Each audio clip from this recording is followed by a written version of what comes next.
भागवत में 24 अवतार बताया है सृष्टि करने के बारे में। जब आदमी ने अपना परिणाम सिद्धांत बताने के बाद यहाँ उनको दशावतार के रूप में परिचित कराया, क्योंकि सृष्टि क्रम विकास को बताने के लिए इनको दृष्टि में रखना पड़ता है।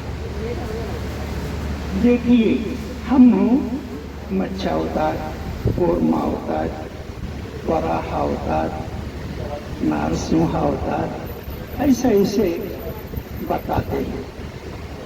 उसका अर्थ क्या है? हमारे भारतीय संस्कृति को अपनाने वाले सनातनी धर्म लोगों का ये विधान बहुत मार्मिक होता है।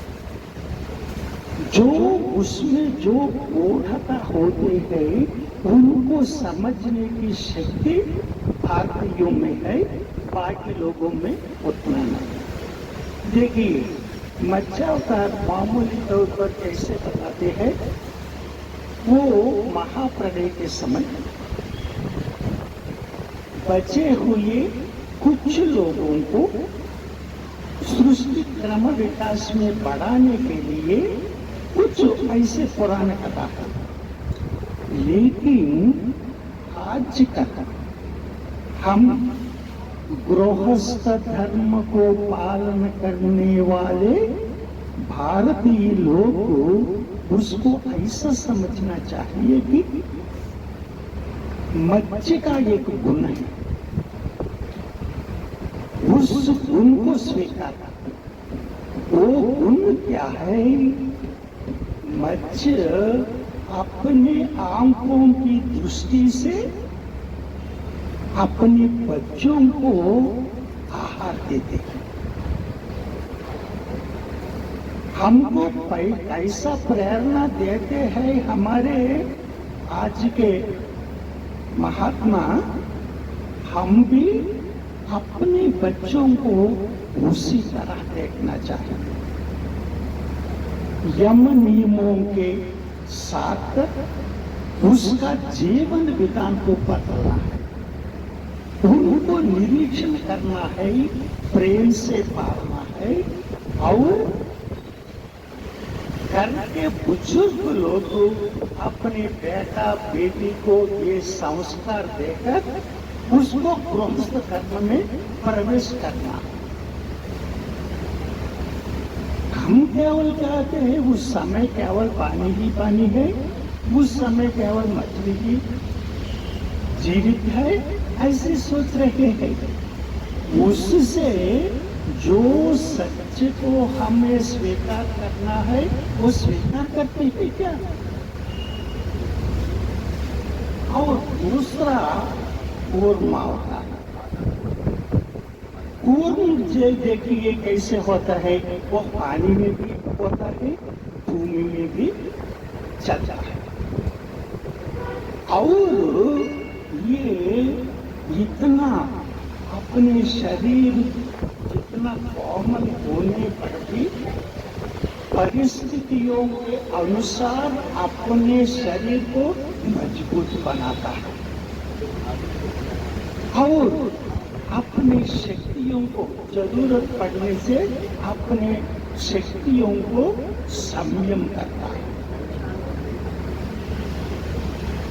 गृहस्थ धर्म में पलने वाले हर एक उत्तेजित न होकर समय के अनुसार अपने शक्तियों को ऐसे रखकर अपने मजबूत करके समाज में उन्नति को ले जाना है।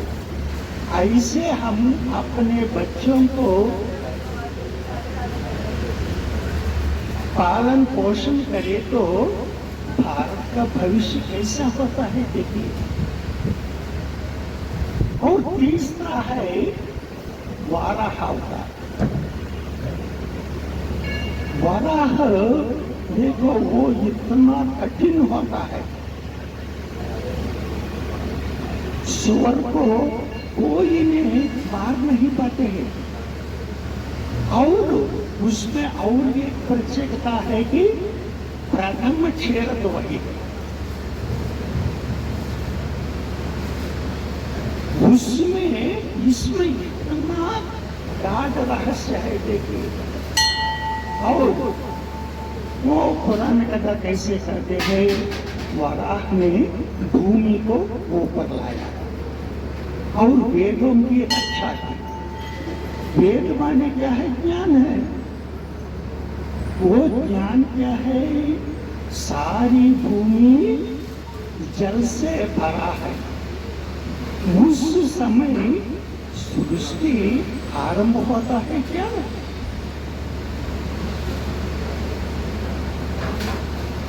जीव उत्पन्न करने के लिए भूमि को ऊपर लाना है और सूरज की किरणें उस पर पड़ना है। उस समय ये भूमि और सूर्य के संयोग से जो परिणाम आता है, उस समय सोम तत्व भी वहां तब जीव उत्पत्ति होता है। इस ज्ञान को देने वाला वराह विष्णु है। कितना मार्मिक विषय है, लेकिन हम केवल एक पुराण कथा के रूप में देख रहे हैं। और उसके बाद घमंड एक भयानक आपत्ति है।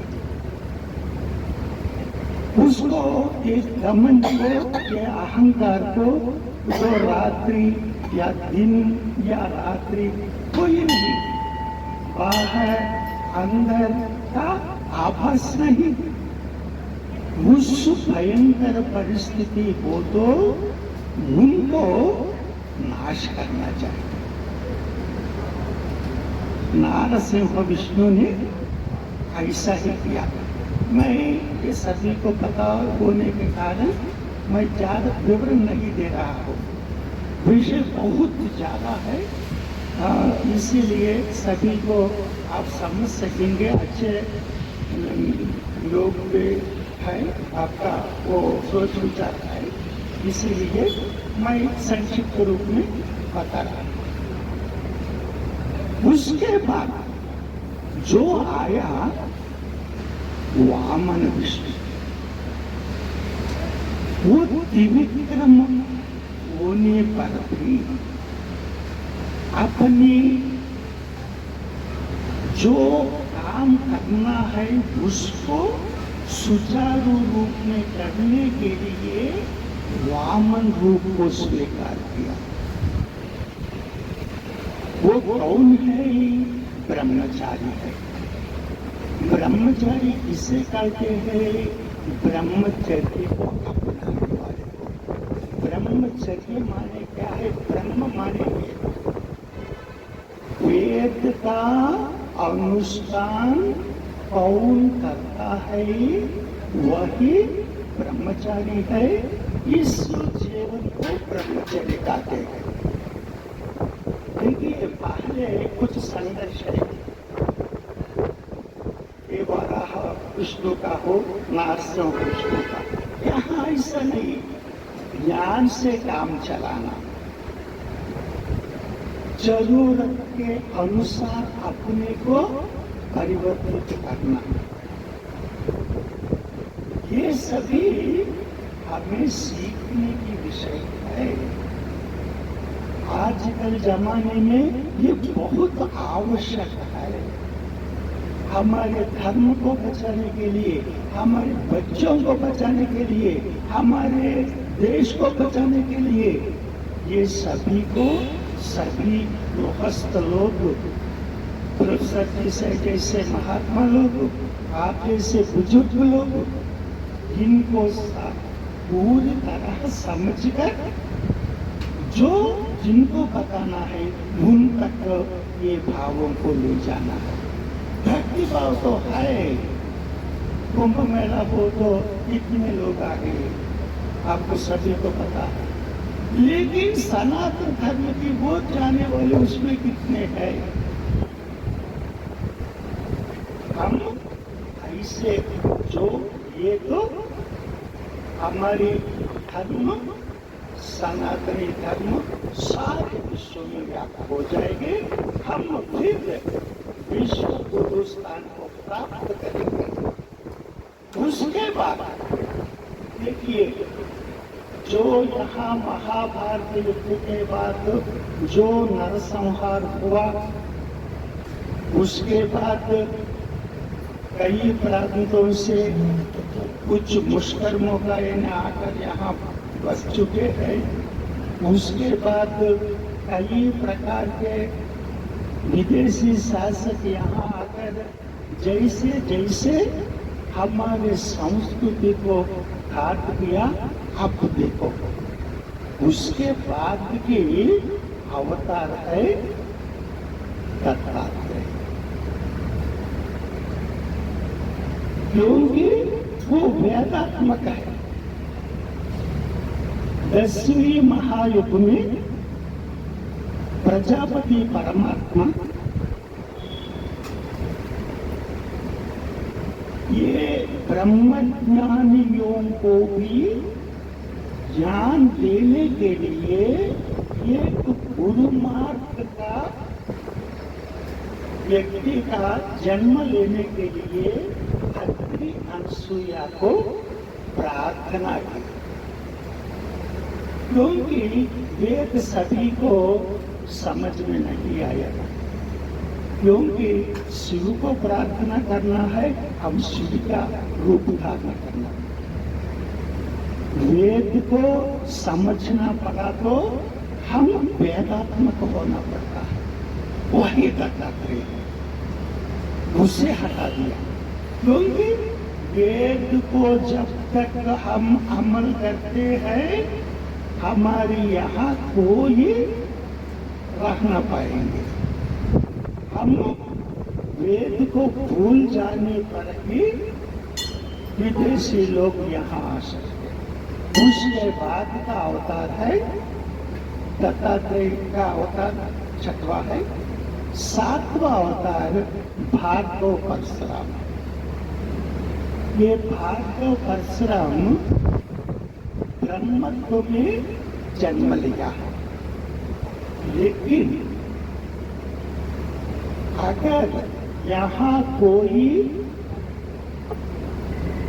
घातक या घमंड विशृंखलाते से काम करना पड़े तो वो ब्रह्मत्व को अलग रख के उसको संहार किया,